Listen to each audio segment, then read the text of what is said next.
Not good. Do you want to talk about that? I'm very happy to. Alex Thomas is, we've agreed Alex is going to write a comment on it. Just gives the Tories an excuse to say, we told you so. Yeah.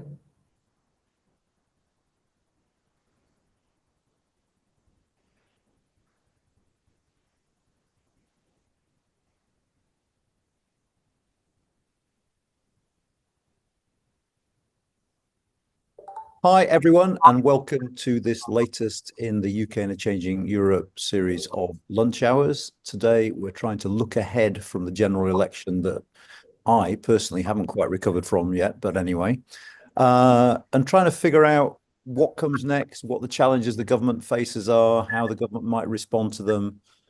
And so our panel are Ben Zaranko from the Institute for Fiscal Studies, Jill Rutter from UK and a Changing Europe and the Institute for Government, Sarah Hall from UK Changing Europe and the University of, I almost said Nottingham, Cambridge, and Jonathan Portes, UK and Changing Europe and King's College here in London. Just to kick us off, what do you think is the single greatest priority facing this new government in policy terms now? Any of you? Except let's start with Ben. I think I get the sense that there's a big fiscal gamble going on, which is about the new Labour government's ability to generate growth, and in particular to generate more growth than is already built into the forecasts. And I think that's why you've seen planning announcements being one of the first things to come out of the blocks in the first few days. And I think that as much as anything else, it's being seen to do things and seen to be taking action. And I think that if they are looking ahead to the autumn or to next year and some of the difficult fiscal decisions that need to be made, one key policy priority is going to be doing growth-friendly things, and in our framework, just as important, convincing the OBR that they're doing growth-friendly things and going through the internal processes in an attempt to get that scored. We can come back to that later if you want, but I think that the growth question is clearly central here, and I think that's been reflected in some of the early announcements. I mean, I'd follow up by saying, is there anything that the government can do that might convince the OBR to push up its forecasts a little bit between now and the autumn? I think between now and the autumn is difficult. And the big thing that the last government managed to get to make the OBR move the dial a little bit was two things: childcare policy and some of the big headline tax changes. What they didn't manage to do is convince the OBR that their planning reforms were significant enough to move the dial. Yeah. And what will be interesting, I think an interesting political question, you can see this getting weaponized quite quickly, is if the new Labour government's planning changes do induce some sort of change, dynamic scoring from the OBR, how that's viewed by the opposition. But I think the ability of them to do that by the autumn, particularly when there's lots of other changes that have happened since March, the OBR may well have been in the business of downgrading their growth forecast anyway. I think it's too soon. Okay. And I think that's perhaps why you'll see things like a full fat multi-year spending review delayed until next year. And there's other good reasons for doing that. But I think that this autumn will be a more of a holding pattern on that front, in the hope that with time, maybe more of those growth benefits will materialize. Okay, Jill, did you wave at me then, or? No, but I think Ben is right. I think it's been very interesting the way in which the government has got up to sort of a rapid start. I think the really interesting thing is the sort of word of the week seems to me to be reset, and almost every relationship going is in reset mode. So we've had reset with Europe with the David Lammy visit, Nick Thomas-Simmons going off to Brussels. We've had John Healey in Ukraine, but we've had ministers talking about resets with their civil service relationships. We've had the tour of the devolves, the mayors more reset, talking about the council of regions and nations. But I think Rachel Reeves was right to go very early on planning, because that, if you like, is the sort of only big identified lever that they seem to be willing to pull on growth. And I think they need to convince that, unlike every other government that's talked big on planning reform and then been seen off by their backbenchers, they're prepared to go quite quick and quite early before all those newly elected Labour MPs, many of whom are now representing seats with bits of green belt in them start getting cold feet and getting lobbied at. So I thought that was a very good move by Rachel Reeves to do that at the Treasury yesterday. And today we've had the sort of big announcement as well about mobilising investment, the National Wealth Fund, trying to bring together those sort of investment institutions, which the work that Stephen Hunsaker did last year on showed was still quite a gap in that sort of patient, longer-term de-risking funding that we used to get from the European Investment Bank. So I think it's been quite a good, confident start. I thought the really interesting thing was Rachel Reeves, and Ben might want to comment on this, Rachel Reeves commissioning that work on the spending inheritance. Various people had been suggesting she ought to do something like that, absent a helpful note from Laura Trott saying there's no money left, which don't seem to have found yet, but to actually, if you like, sort of baseline this, look at this, these are the problems we were left, and then try and free up a bit more freedom for manoeuvre than perhaps they allowed themselves during the election. I was going to ask whether they couldn't just have figured that out by reading the IFS website, but Sarah. Yeah, so I very much agree with Ben. I almost think that growth is kind of the foundational issue for this Parliament, because of the tight position the UK is in terms of what it can spend on public services and what people are prepared to pay in tax. Your way of getting out of that conundrum is to try and accelerate growth. So I won't just repeat what Ben said, much of which I totally agree with. I think maybe if you look at the other side of the coin, I think one of the early areas which will be interesting to follow is on public spending, and particularly the NHS. And I say that because I think there's a couple of issues in relation to health and, of course, social care that kind of probe a little bit at kind of axiomatic issues for Labour. So one is clearly around pay and the resolution of the junior doctor pay dispute. But I think that also just kind of starts to raise questions around, the relationships with the unions. What are the unions going to ask for in terms of pay in relation to the new government? And I also think the NHS is an interesting area to watch, because it's going to get urgent, and it's going to get urgent very quickly, because we know waiting times, etc., typically accelerate as we go into winter. So I think that would be a kind of early test of how prepared the electorate are to kind of wait for some changes on public services, and to sort of raise these questions about how much are people prepared to pay for the types of public services that we want. Wonderful. And last but not least, Jonathan? Yes, I think the sort of the sort of early test, as Sarah just alluded, is how Labour are going to actually. I agree with Jill that they've made a very good start on some of these things, and setting out the sort of both the reset and the growth agenda, and getting off very quickly on planning.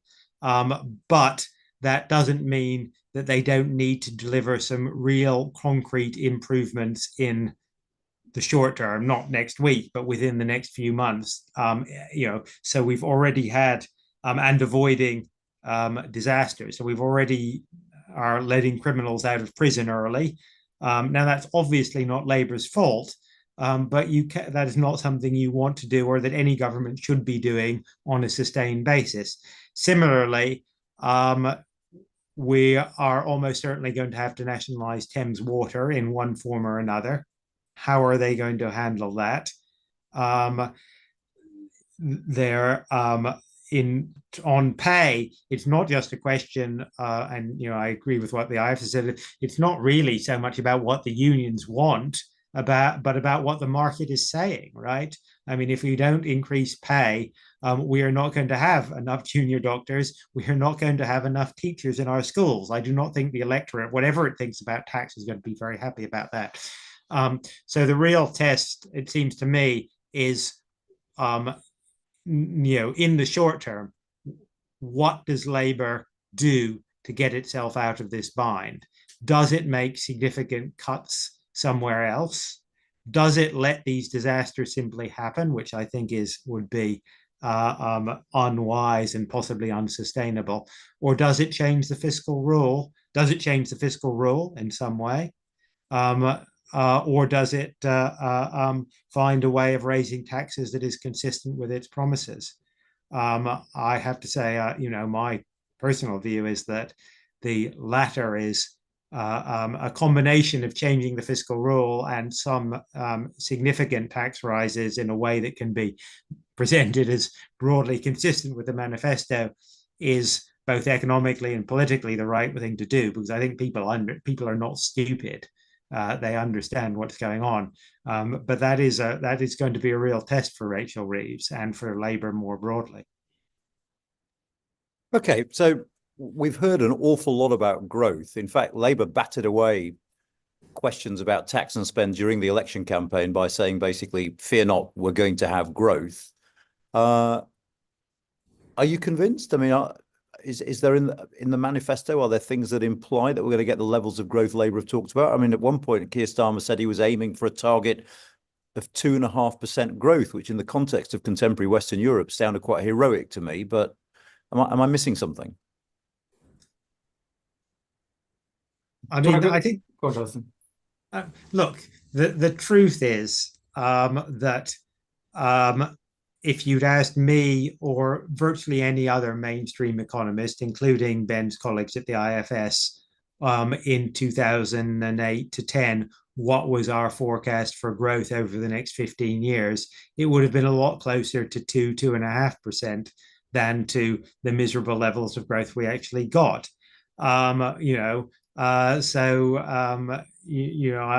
This is not something, turning points in growth are not something that economists are terribly good at forecasting. So is 2.5% realistic? Who knows? Is Labour's policy agenda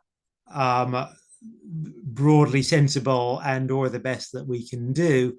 I mean, I think I'd give it, two cheers probably, right? Certainly not just talking about planning and infrastructure, but actually getting straight in and doing something and sending a very clear signal of intent and putting some political cards on the table. I think that is a very good start. Looking at ways of using the limited fiscal capacity in order to lever in as much private investment as possible is clearly in principle the right thing to do.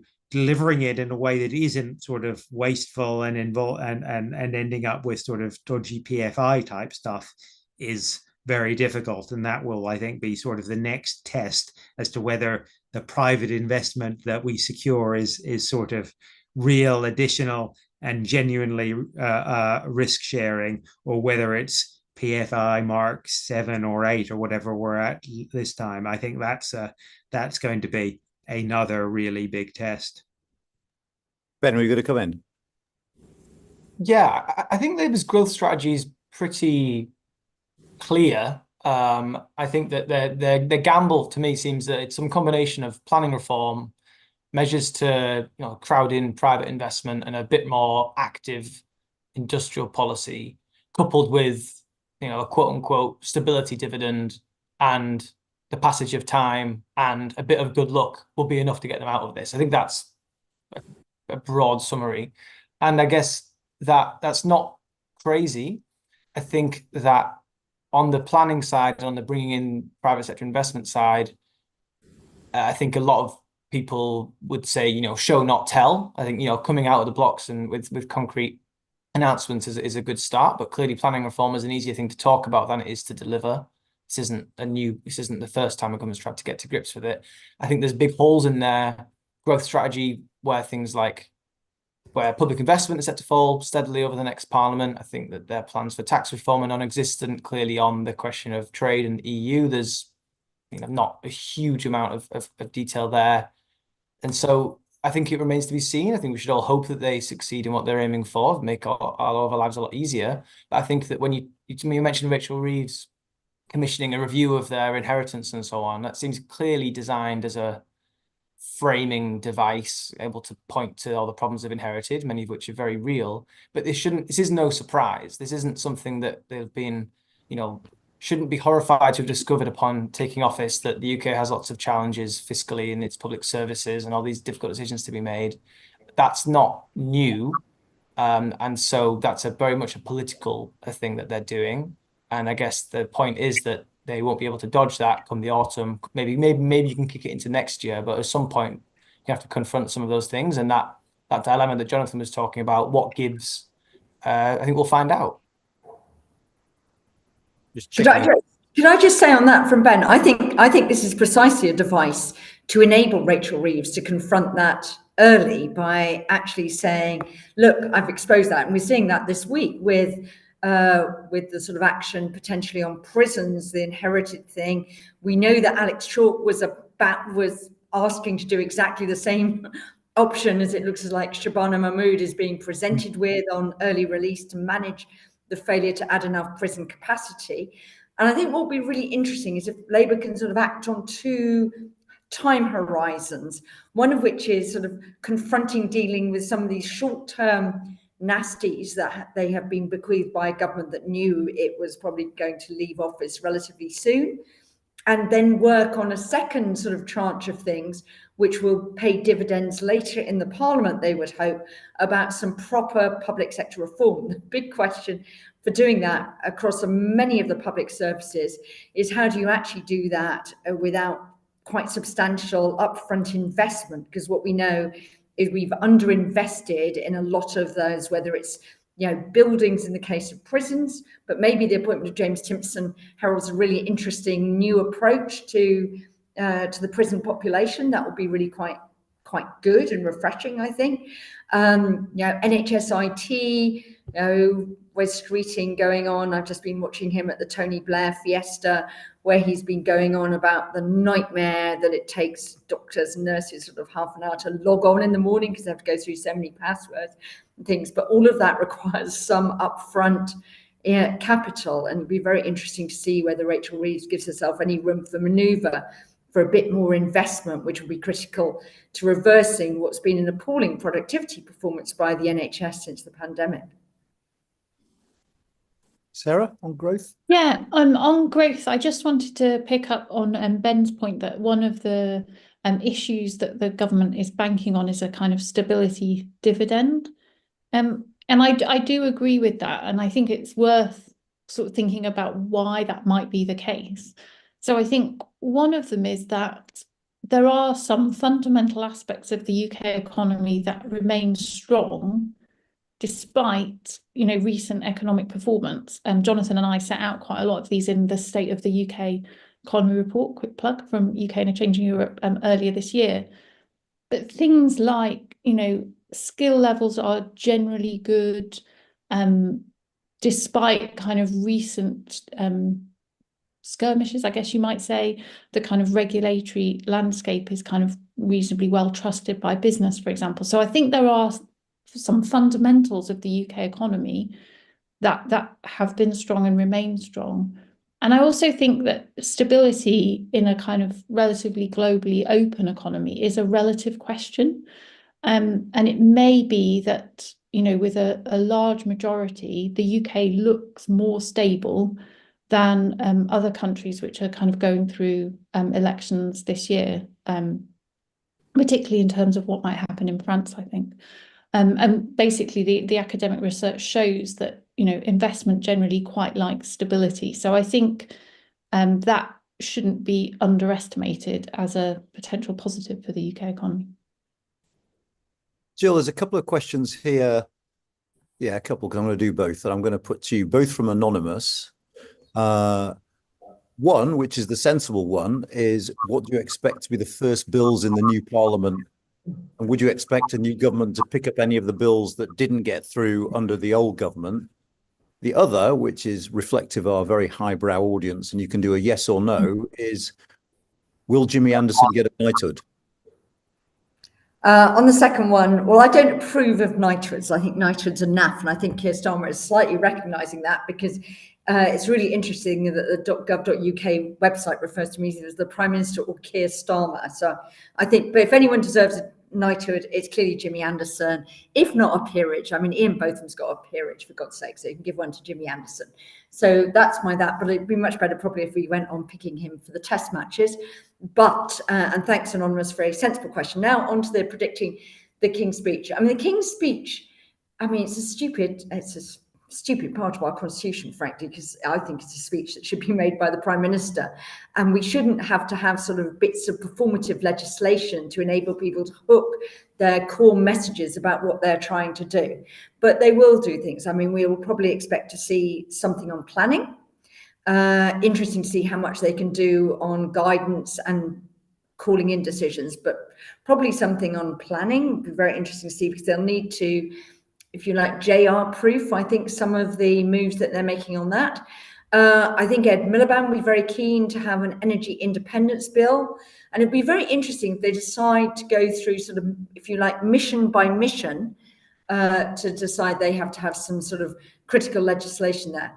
On what they might pick up, I think they've already said, I'm not sure whether I think it's the most sensible piece of legislation in the world, but that they might pick up the Rishi Sunak legacy tobacco and vaping bill, which Labour was much more keen on supporting. So I think we will see one or two of the casualties of the very, very rapid wash up going back. But I think it's really interesting. I think one of the things that we might hope to see is less legislation, less and better legislation, which would be an inordinately good start to a parliament that they might feel they need to occupy them. You know, we shouldn't need to have criminal justice bills every year, etc. It'd be also interesting to see if they rode back a bit from the previous government's way of legislating, because what we saw in the previous government was an awful lot of half-formed skeleton bills coming in, and then all the critical detail done through secondary legislation, which we know gets absolutely minimal scrutiny from Parliament. So it'd be very good if they could take a bit longer, do some decent legislation, not feel a need to legislate on everything that moves, but when they did legislate, actually put it on the face of the bill and give Parliament a bit more time to scrutinise things, because actually this is more for my IFG colleagues who are paying much more attention to Parliament than I do. Parliament really gave up, or at least the Commons really gave up much of its scrutiny function over the last 5 years, notwithstanding the rhetoric about taking back control. It really gave the control straight back to the executive rather than decide that there'd be any proper parliamentary scrutiny.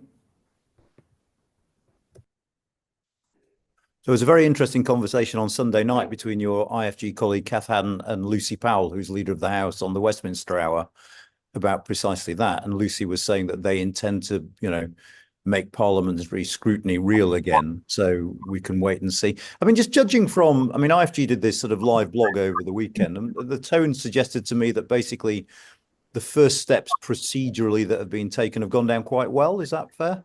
I think that's fair to be said. That it has to be said, the live blog, which is now a slightly moribund blog, is still waiting for some more ministers to be announced. Because what's really quite interesting is they got off to this incredibly quick start, and very, very sensibly, and I have to say in line with previous IFG recommendations, almost everybody with a shadow position was translated into that department, which meant they genuinely been looking at the briefs before that.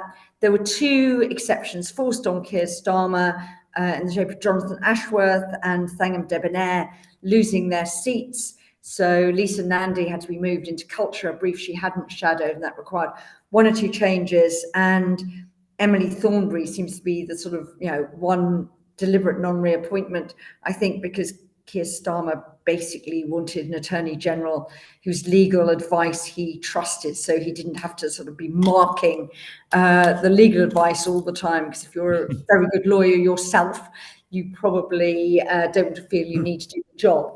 So I thought that was very good start. We got everybody off very quickly, you know, good opening statements in their department setting, I thought the right tone. And then all those visits going off. Yeah, I was wondering whether it was odd that David Lammy so quickly went abroad, but somebody very helpfully looked it up and said William Hague actually went to Washington the day after he was appointed in 2010. So I thought that was all very good. We now seem to have gone into a very slow motion where there are a lot of private offices in Whitehall, I think, waiting to find out who is our new are we getting a ministerial team?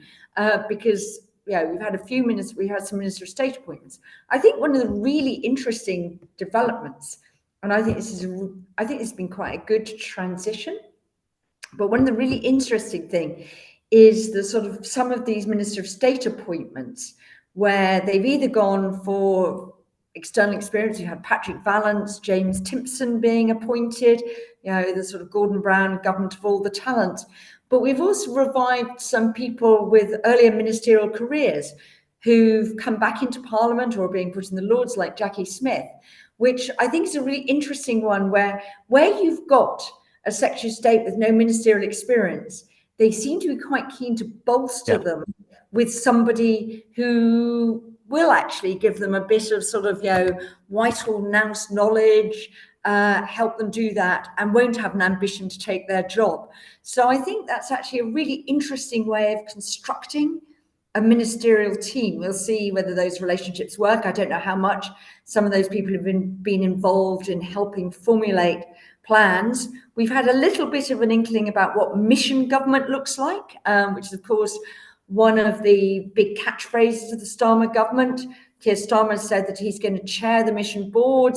The overall delivery of government priorities is Pat McFadden's brief as Chancellor of the Duchy of Lancaster, that sort of really odd enforcer role in the Cabinet Office.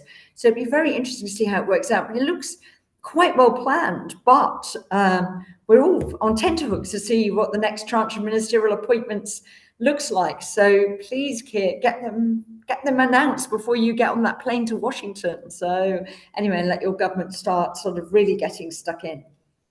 Does anyone else want to come in on the procedural stuff at all? No? Only I'm interested in that, Anand, I know that.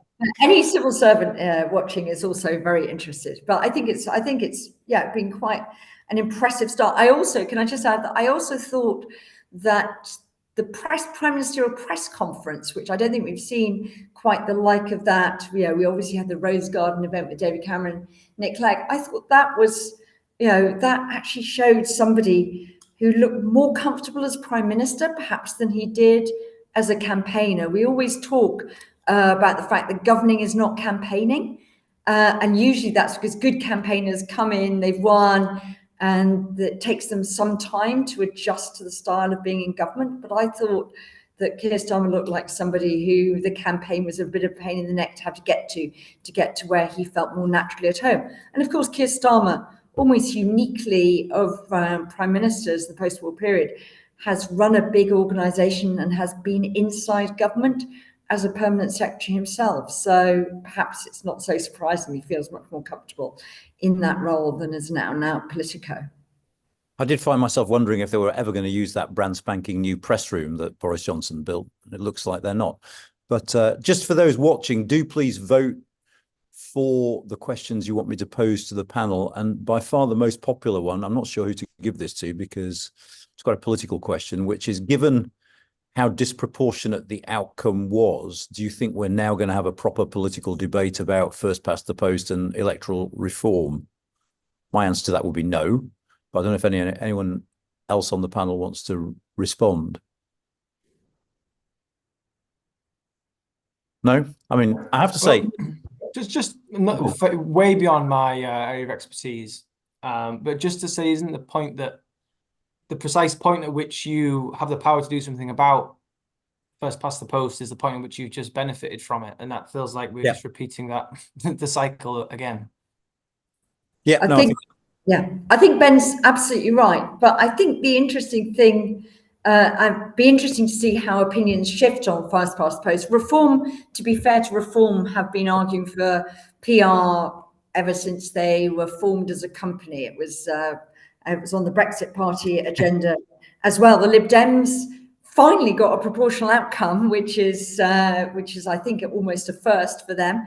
So, but they say they will go on arguing it. The Greens obviously prioritise that. I think it'll be one of the interesting questions is, do Conservatives start looking on it more positively because they've traditionally been the beneficiary of the disproportionate system, and do Labour people with an eye on the longer term come round in favour of it? But I think one of the interesting things, though, I'm sure all our psephologists at UK Change Europe probably disagree with me, is actually, I think what this result showed was that the electorate worked out how to use first past the post to deliver the sort of result that they actually wanted, which is quite an interesting sort of wising up to don't just waste your vote piling up votes in seats where it has no effect. Actually use your vote quite tactically, and I think that was really the message from this election.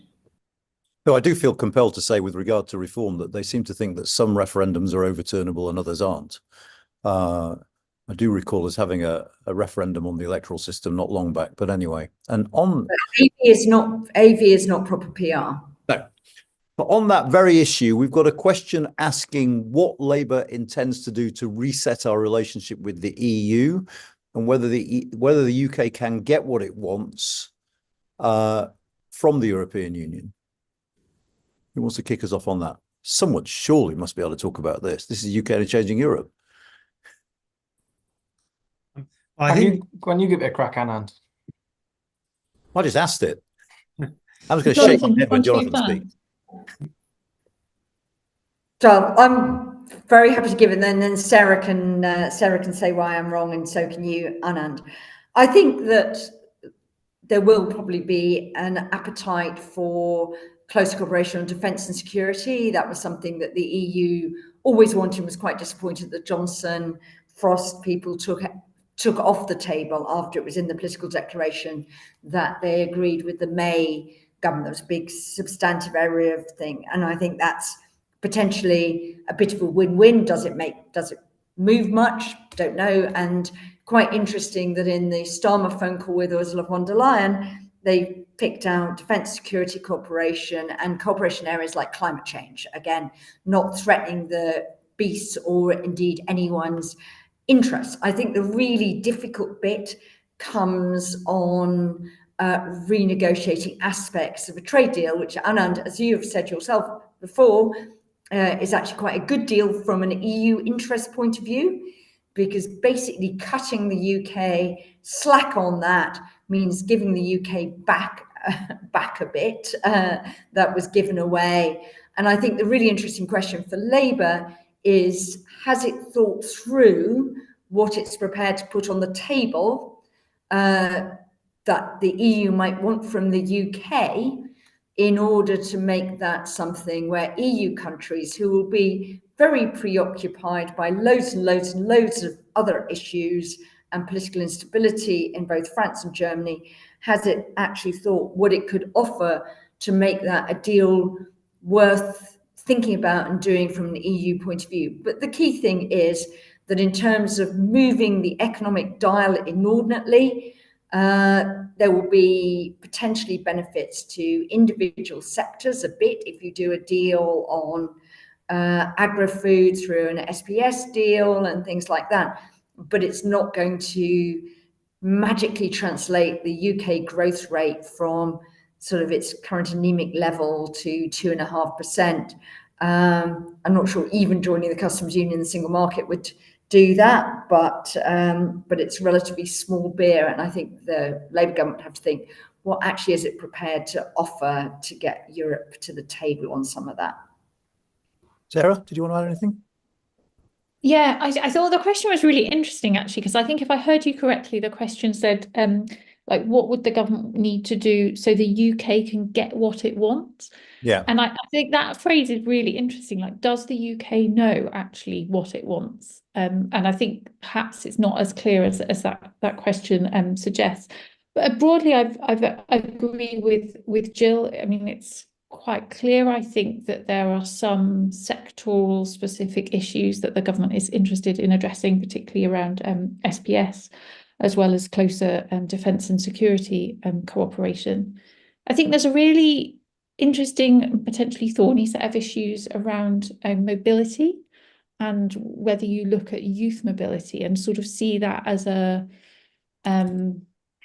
you could sort of carve that out and argue, should young people really be being affected by sort of macro political decisions when they just want to sort of travel around the world and gain experience? So I think there's some interesting issues there that would be quite interesting to see what happens. But broadly, no, I agree with Jill on the Europe question, I think. And there is growth locked up there, isn't there, Ben? I mean, with single market in particular. I think that's the general economic consensus, but I don't think the decision to leave was governed by just the economics. I don't think the decision to rejoin would be either. It certainly doesn't seem to be part of the political conversation at the moment, and I wouldn't be banking on it if I was assessing the fortunes of the UK economy. I think one thing that has changed outside of politics that will be quite interesting, I think you mentioned it in your piece this morning, Anand, and I've certainly seen it almost firsthand, is that businesses are much more prepared to say and talk about the issues that they're facing in terms of trading with the EU than they were under the previous government. I think there was definitely a sense that businesses kind of sat quite quietly whilst facing, customs changes, tariffs, etc. I do think that that's interesting that businesses seem much more willing to say what the issues are. And it's also interesting in the EU context as well. We've had a interesting case recently where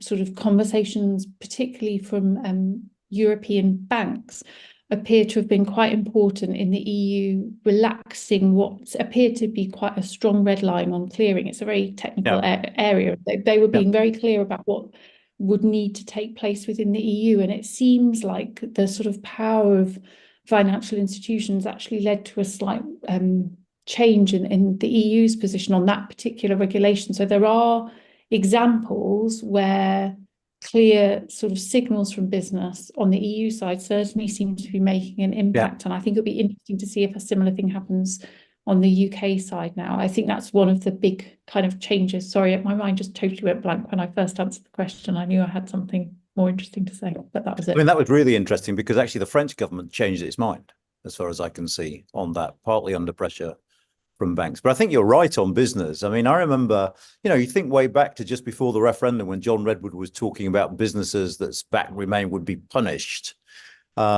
Just the lengths that the Conservative governments would go to stop businesses talking out sort of about Brexit or the costs of Brexit, culminating in the F business from Foreign Secretary Boris Johnson. I mean, I think that will definitely change. Did you want to add anything, Jonathan, or? Yes, I mean, I think I agree with all of that. I think, the sort of test for Labour is whether, when they realise that the things that they can realistically deliver within what they've said so far aren't going to move the dial very much, but growth still remains the overriding priority. Where do they go from there? Do they just say, well, this is too politically toxic?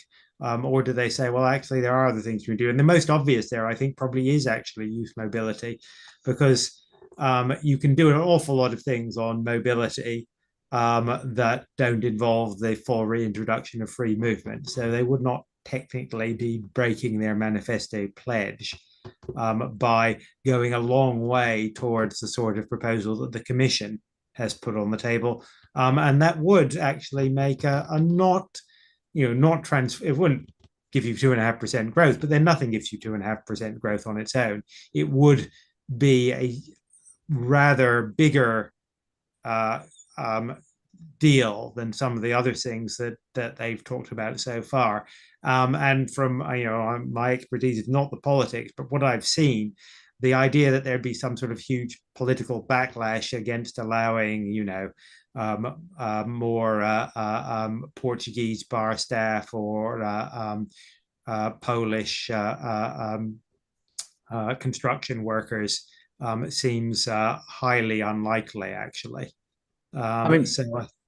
Sorry, go on. Yeah. No, go ahead. I was going to say, while we're on this, actually, it's worth saying, and it's something that you and Rob Ford stressed in our report on immigration. This is a government elected by a voter base that is pretty pro-immigration, which is, quite interesting and sort of quite counter-cyclical in terms of.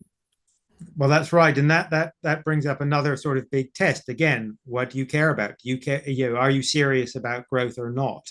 Ben said it's very difficult to get the OBR to score things, and the only things they've been able to score on policy terms so far are things like childcare. That's not actually quite true. The OBR has scored the very large increases in immigration that we've seen over the last couple of years as making a significant difference to growth in the fiscal position, a much bigger difference than, say, childcare or tax changes. Now, it's also true the government didn't sort of ask for that or necessarily even want it, but it is what's happened.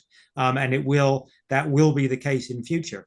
If immigration does indeed fall sharply, that will translate to significantly downgraded OBR projections for growth in the fiscal position and contrary-wise. So the Labour is going to have to decide what its priorities are here and how serious it really is about growth. And what do you expect? The language in opposition largely mirrored the government's obviously with some exceptions, but in terms of a need to reduce numbers, all that talk about training Brits to do jobs that are done by foreigners. Well, numbers will come down in any case, automatically, and that is already baked into the OBR forecasts that they will come down significantly.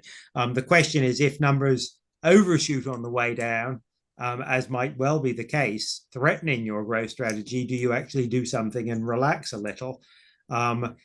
That also has implications for other aspects of the policy jigsaw, in particular the university sector in which many of us work, which of course where the fiscal position indirectly will be made again yet worse if we don't by the lack of foreign students. As for training Brits, I think there is a pretty strong consensus among immigration experts that training Brits is a good thing, that we're pretty crap at it, we should be better, and that this is not primarily about immigration, and that training Brits is actually not going to do very much to reduce immigration. That is not how labour markets work. That is not how immigration or training policy works. So training and skills is a very important part of the agenda, something Britain has been absolutely terrible at for a very long time. But there are very good reasons for doing it much more and better, but not because it will reduce immigration to any meaningful degree. And while I've got you, just what do you make of the initial plans on irregular migration? Do you think that this new border command is going to make a significant difference when it comes to small boats? I find it difficult to believe. It is probably true that the level of chaos and incompetence in the Home Office under previous ministers has been so bad that there are genuinely real operational improvements that could be made. So there is probably some scope, but equally nobody thinks that you can solve this problem simply through better enforcement. It is that is part managing the problem. Better enforcement is part of it, but it's only one part of it. You also need real and meaningful agreements with European countries, which the government, I think, does seriously intend to pursue, but that will be very difficult legally and politically, both here and in those countries, and it will be considerably more difficult if a French government is, if we don't have a stable and secure French government. And you also need probably combined with those European agreements, forms of safe routes for people who have a reasonable claim to be here specifically. And again, that is feasible, but it's also complicated legally and politically. God, these Europeans are so unstable compared to us. But anyway, just Ben, I'm going to give this one to you, partly to try and provoke a inter-think tank fight. And the question is, to what extent do you agree with the new economics foundation that Labour will find it difficult to stick to its current fiscal rules and drive growth? I don't massively disagree agree with that. I think that's broadly so, as close as you can get to a consensus, really, that Labour are going to find it difficult to stick to their fiscal rules because they are predicated on them delivering some eye-wateringly tight investment plans in particular, but spending plans more broadly over the next few years. When you've got lots of public services facing very high demands for new public sector pay deals, you've got the prisons are full, you've got local authorities struggling to meet not just the traditional demands of things like social care, but newer demands like for special educational needs packages and so on. I think that it can be very difficult to stick to those spending plans. Whether or not they can do that while staying within their specified fiscal rules, one depends on how they set those up. Some of the specifics, some of the ultra technical nerdy stuff that might buy them a little bit of space. It depends on what they can do on taxes while meeting the letter of their manifesto commitments, which were, if you take them at face value, saying no tax increases on working people, they've basically got no room for maneuver whatsoever, but we'll wait and see maybe something on capital gains in the first budget that might buy them some space, and whether they get lucky on the growth question. So I think I don't believe that they will stick to the spending plans they've inherited. I'm not sure I actually believe they'll stick to all of the tax locks included in their manifesto, unless they get very lucky on growth, or they're willing to abandon the ironclad fiscal rules they've set out. I mean, I would, in the interest of maybe sparking an inter-panel debate, I'm interested in what Jonathan would change about the fiscal rules. He said earlier he would change them. I'm interested to see, without us going too far down the rabbit hole, what he meant by that. I think that I would first of all look at whether you should have some broader measure of public sector net worth. I also think, in some ways, my ultimate, conclusion is that actually you need to de-emphasize numerical fiscal rules because it is almost impossible to construct ones which do not generate deeply perverse incentives. And we've seen, I think, I've changed my view on this quite a lot over the last 10 years. The fact that we've changed them so many times suggests that they don't give you what you want out of them, which is sort of credibility and stability. And at the same time, they do have the downsides which we always knew existed around incentives in gaming, and those have only got worse. So moving towards something that is much more in line with what they do in Sweden, for example, where you actually get the OBR to make a much more qualitative judgment about basically, is the government running a sensible long-term fiscal policy that is sustainable and fair in some general intergenerational sense, is a better way of doing things than relying too much on numerical fiscal rules.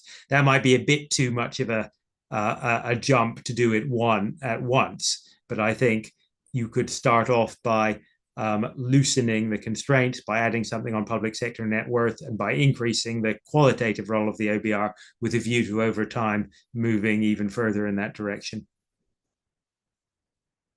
And that would, certainly give you two things: more flexibility, particularly over investment spending, and second, much more scope to do things like Sure Start, for example. And that's a very good example where, the IFS has now shown, I think reasonably convincingly, that what we all hoped and expected for Sure Start at the beginning, which was that if you spent a fair amount of money on it, that it would deliver very significant long-term economic returns that more than paid for themselves in fiscal terms over a horizon considerably longer than the 5-year horizon of a parliament or the OBR. That's what we hoped for. That's what happened. And the IFS has now verified that. Except, of course, in order to meet his own fiscal rules, George Osborne cancelled the whole thing in 2010. So now it's lost. That is, was not just a retrograde and socially damaging decision by Osborne. It also turns out to be one that over time has actually made our fiscal position worse rather than better. We must be able to do better than that.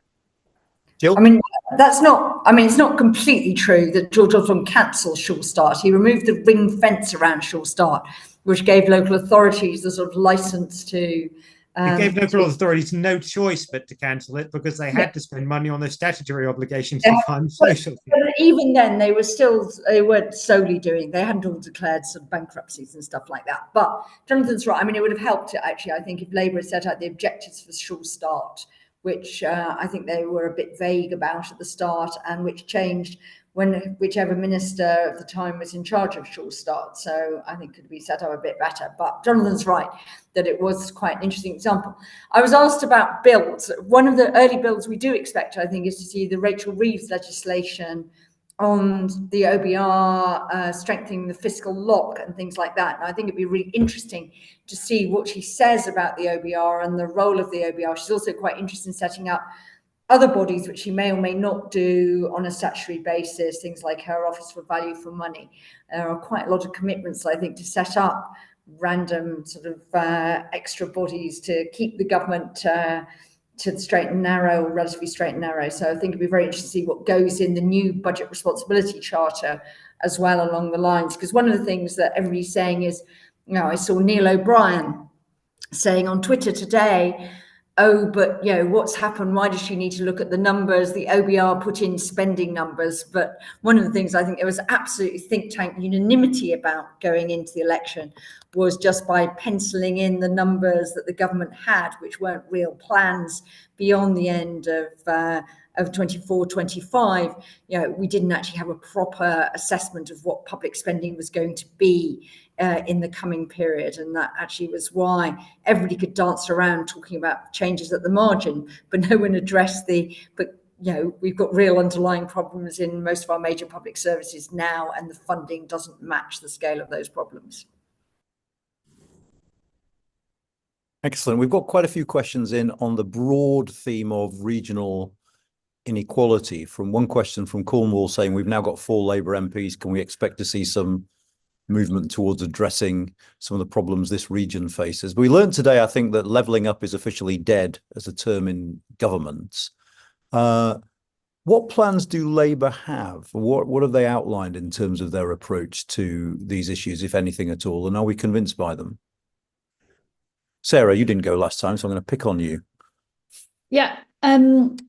So I think a focus on regional inequality is good and important and indeed urgent. And I say that because when you look at the research base, if you want to try and diagnose the cause of UK productivity ills, I think you would be looking at the productivity gap of UK kind of second tier cities, so places like Manchester and Birmingham, compared to their European peers, and indeed their international peers. So I think the rationale for focusing on regional inequality is a good one. I actually don't think it really matters what you call it, whether you call it levelling up or, you know, there's been a whole kind of history over at least kind of 50 years of different terminologies for regional inequality in the UK. It's not new. It's not particularly it's not a Brexit phenomenon. You know, what you do see is that economic challenges become overlaid on an already uneven economic geography, and often are exacerbated by that. I think the sort of short-term impacts of COVID on the economy would be an example of that.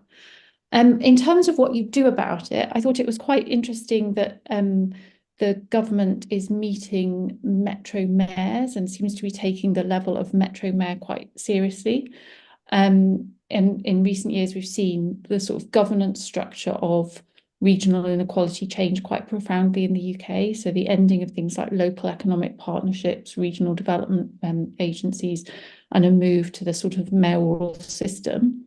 And in a limited number of mayoral examples, you've actually seen more devolution in terms of budgetary control. And that's always been the sort of challenge, really. You know, is it sort of Devo light, where it's spoken about in policy terms, but local policymakers don't have monetary levers that they can use to actually kind of address local economic issues. So I think that's to be welcomed.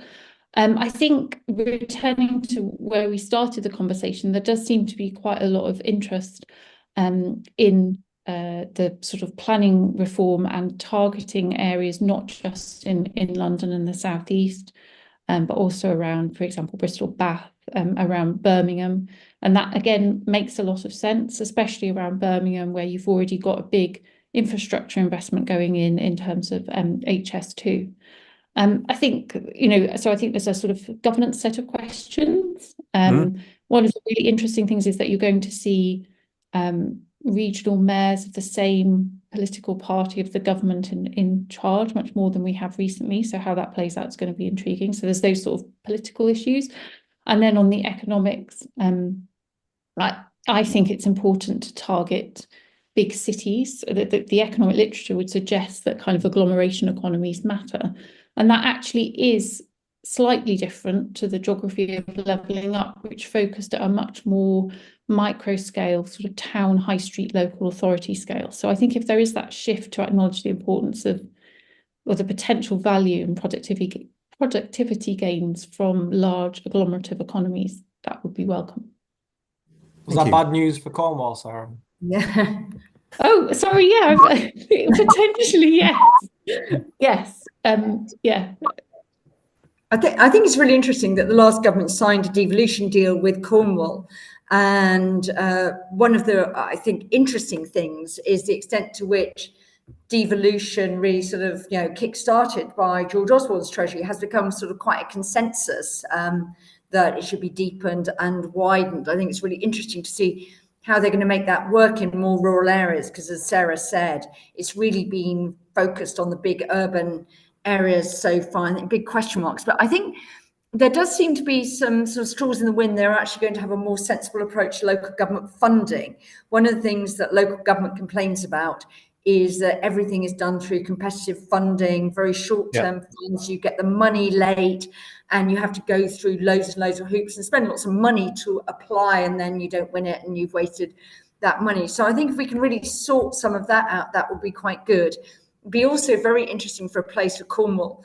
Cornwall obviously will be looking, quite a lot of people there will be looking to see where does the government go on farm payments. Interesting question, not a protected budget. Which it was for the Conservatives, wasn't in the Labour manifesto. What do they do on fishing?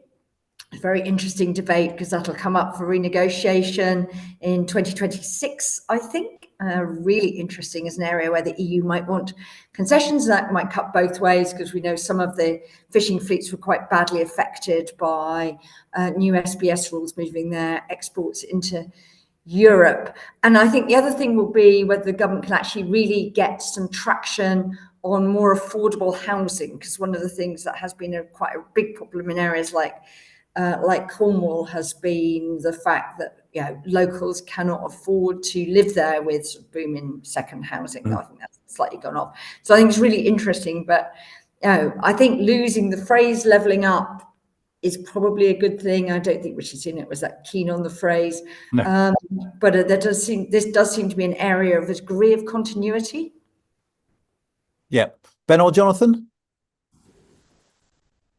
Just very, very briefly, just to say that I'm interested to see how the tension plays out between a desire seemingly to devolve more powers to local areas, but simultaneously to override from the centre when it comes to things like infrastructure and housing. And that maybe you can thread that needle, but it seems like something that will be an on-running tension, I suspect. Yeah, I think this is a very interesting point. I mean, the UK has this sort of bizarre combination of being in many respects over-centralised by any measure compared to other countries, and yet to allow large areas of policies to be dominated by NIMBY local interest in a way that's detrimental to the national interest. And so I think which is terrible. On the other hand, maybe that's an opportunity, because if you can flip that round and actually genuinely devolve power and control to regions at the same time as being able to get through the sort of overriding projects that are in the national interest, you could make some genuinely quite large gains. But that's a really difficult task.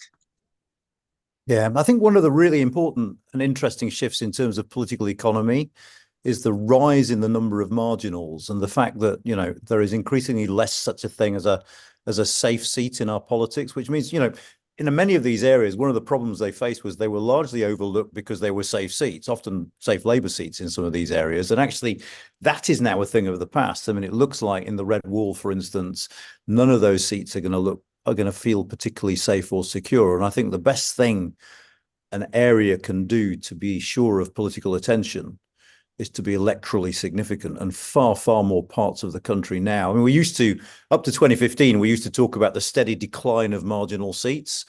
And all of a sudden, we've had a massive increase in the number of seats that look marginal. And I think actually, in terms of issues like regional equality, that's pretty positive development, to be honest, because it'll get the attention of politicians like nothing else. But I'm afraid after that little sermon, we've run out of time for today. I mean, there is so much to talk about, and I think we'll probably come back and revisit a lot of these issues over time. But can I just thank you all, Ben, Jill, Jonathan, and Sarah. Thank you all for tuning in. I'm really sorry about the questions we didn't quite get to, but tune in to future events, and I'm sure we will eventually. And for the moment, thank you all very much, and see you soon. All the best.